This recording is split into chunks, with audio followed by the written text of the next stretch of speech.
রূপোর গয়না বা রূপোর তৈরি বিভিন্ন সাজসজ্জা কেনাকাটার জন্য এক বিশ্বস্তনীয় প্রতিষ্ঠান শ্যামসুন্দর চাঁদিওয়ালা।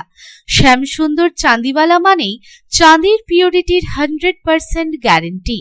আমাদের শোরুম দুর্গাপুরের জংশন মলে, আসানসোলের 81 জিটি রোড অপোজিট সেনকো গোল্ডে, শিলিগুড়ির সিটি সেন্ট্রাম মল, কলকাতার সিটি সেন্টার 2 নিউ টাউনে এবং দেওঘরের G12 ভিওরি মলে। তাহলে যদি পিওর এবং হলমার্ক রূপো কিনতে চান তবে চলে আসুন শ্যামসুন্দর চাঁদিওয়ালায়।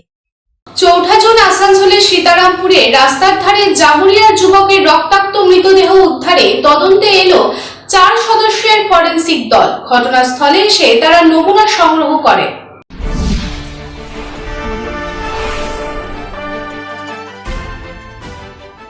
গত 4 জুন আসানসোলের কুলটি থানার অন্তর্গত সীতারামপুরের এথোরা রোডের পাশে গলাকাটা রক্তাক্ত অবস্থায় পড়ে থাকে বছর 23-এর দেবজ্যোতি সিং ওরফে দেব সিং। পরিবারের দাবি এটি পরিকল্পিত খুন, তবে পুলিশের প্রাথমিকভাবে অনুমান এটি রহস্যজনক মৃত্যু এবং তাই সোমবার ঘটনাস্থলে পৌঁছালো আসানসোল দুর্গাপুর পুলিশ কমিশনারেটের একটি 4 সদস্যের ফরেনসিক দল এবং নিয়ামতপুর ফাঁড়ির পুলিশ।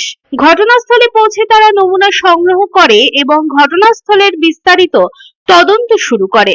জানা যায়, দেবজ্যোতি সিং জামুরিয়া নিঘার বাসিন্দা ছিলেন। ওই দিন রাতে এক জমি ব্যবসায়ীর অফিসের কাজ সেরে তিনি বাড়ি ফিরছিলেন এবং তখনই এই দুর্ঘটনার শিকার হন এবং ঘটনাস্থলেই তার মৃত্যু হয়। তবে পরিবারের লোকজনের দাবি এর পেছনে ষড়যন্ত্র রয়েছে এবং প্রেম প্রণয় সম্পর্কিত ঘটনার জেরেই তাকে খুন করা হয়েছে।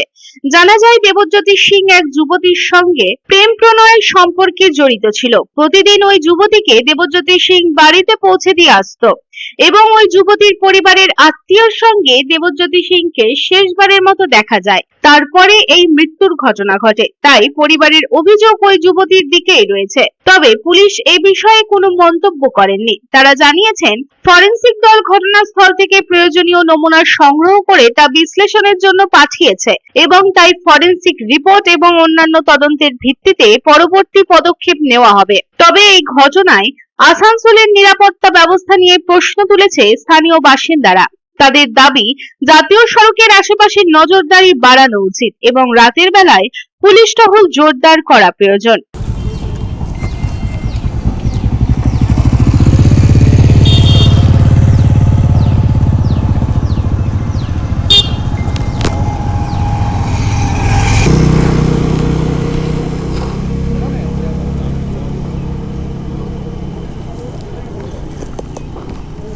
আসানসোল থেকে সন্তোষ মণ্ডলের রিপোর্ট, পাবলিক টাইমস।